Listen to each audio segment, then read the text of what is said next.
Hello, everybody, once again. I'm sitting here with Sydney Milanese, and I'm going to run through some more of the exercises that are in the book that will come out fairly shortly, hopefully, in 2019. And these are expressive writing exercises, which, and I was just discussing this with Sydney, have two demographics, if you like. One is all of us, which is in our the personal development of our life, how to address the issues that we may be carrying around, unresolved trauma, unresolved grief, patterns of behavior that are less than healthy. So personal development, and the other is for creative artists, which again I suppose is all of us, but some of us actually try and make a living doing it. So writers, directors in movies, creative producers, photographers, dancers, you name it. We all rely on the interplay of our personal experience and technique to convey story, to convey an experience that brings out an emotional response in an audience or a reader. And these exercises, I think, are great ways to remind ourselves what we've got. And if we're not trying to be a creative artist, they're great ways to move on and just basically feel a little better about ourselves. So I'm going to start around about the middle of where the book is, about halfway through a series of steps. I don't think it matters too much. Hopefully it will be a useful prompt to some of you. And I've started with this idea of hero qualities. If you Google straight away what are a hero or a heroine's qualities, you'll find some very interesting stuff comes up. Often a bit of Jane Austen. She's has been amazingly inspiring for writers and filmmakers over whatever it is, 150 years now, because many of her heroines, interestingly, here we are in the age of Me Too, but actually many of her leading characters are women. They're not men. And if you look at Elizabeth from Pride and Prejudice, her qualities are the qualities that we all, I think, would recognize now as heroic. So we're going to look at that. And one of the exercises, I've called it 5A. Don't ask me why I've called it 5A. There is a logic. But anyway, exercise 5A is what I like about my heroine or my hero. And this is the exercise, dead easy one to do, is to find a mate, a friend of yours, who's happy to spend 20, 30 minutes with you, and you take 15 minutes each to describe to each other a person who you really admire. It must be somebody in your life. It can't be Mahatma Gandhi, and I've got a quote from him in a minute, but it's got to be someone who is in the intimate circle of family and friends, who has qualities that you think are amazing, that you have an implicit respect for the way in which that person lives their life. And broadly, I mean, this is an embarrassing word for some people, but broadly I would call this love. This is a sort of platonic love when you meet someone who you just think, thank God that person is on the planet right now. This encourages you to feel optimistic about our species. So you've got to think about that person and chat about that individual. You're going to find it very easy to do. We find it very easy to talk about people that we love and hate. And the main thing to concentrate on is why. What does this person do and say that makes you feel this enormous respect? So you just do that for half an hour, 15 minutes each, and that leads you on to what I've called exercise 5. Maybe I should call it 5B.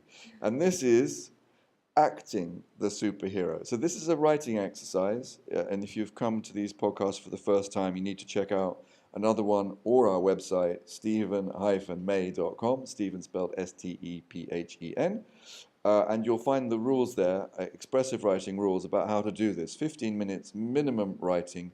Don't worry about the grammar, the spelling, or anything else, and you're not going to show this to anybody else. And what you're going to do is a story exercise where you splice yourself to some extent with the qualities that you've just described. So you imagine yourself in a really tricky situation where you're under some quite extreme emotional pressure. It could be from a family member, it could be from a colleague, it could be from a professor at college, school, whatever. And that person is just not expressing themselves in a way that they should. They're being Maybe not abusive, but they might be abusive, but it might just simply be that they're being rude. And as we all know, if that is replicated over a period of weeks and months, and there's no easy way to escape it, holy mackerel, it is really, it's not just exasperating, it's damaging. It really does impinge on our sense of self. We can't be ourselves. We're not living as ourselves when we're soaking up some other person's crap. Uh, what this will lead to, this exercise, I'm going to come back and tell you a little bit more about it, but I just want to jump forward for a second. And this is a quote from Gandhi.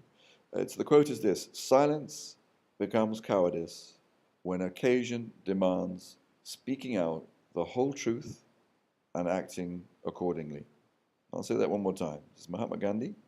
"Silence becomes cowardice when occasion demands speaking out the whole truth and acting accordingly." So, what he's saying is that if you just suck it up, you feel crap about yourself because you feel a coward. And this is why it's so incredibly important, in my opinion, that we have a zero tolerance about the bullshit that people want to lay on us, irrespective of who the hell they are. It could be the dad that you have and love dearly. Doesn't matter. If your dad says, who's normally a wonderful human being, says something that is completely inappropriate, I would invite you. I keep saying I as if it's something special to me, but I don't mean that. I think it's a good thing. Let's put it that way. I think it's a profoundly good thing that we address it immediately for our own benefit, but you know what? For theirs as well. When we speak our truth, we buy space for someone else to act better. That's another way of looking at it. So let's go back to that exercise number 5, acting the superhero. You're going to write for 15 minutes where you take on, if you like, the cape and the mask of your hero and go to battle in a way that you have not done before. What you're going to do is be assertive. You're going to speak your truth with respect for yourself and, this is very tricky, respect for the person, the asshole, if you excuse my language, who's been in your face possibly for months. You have to sustain a respect for them, if you like, as a human being. Not as a nice person, because they may not be behaving like a nice person, but another human being who has the right to be treated with the value system that you hold dear. Bear in mind, the values that you are going to take on and that are so useful are generally to do with being respectful to other people in the first place. I would make a wild guess here that the people that you admire and love have those qualities, that they are, if you like, good Christians. It doesn't matter whether you're a Muslim. I use that in a very generic sense. Whether you're a Muslim, Hindu, Buddhist, whatever, the qualities that we're talking about are something like do unto others as you would have done unto you. Treat those people in the way that you would like to be treated.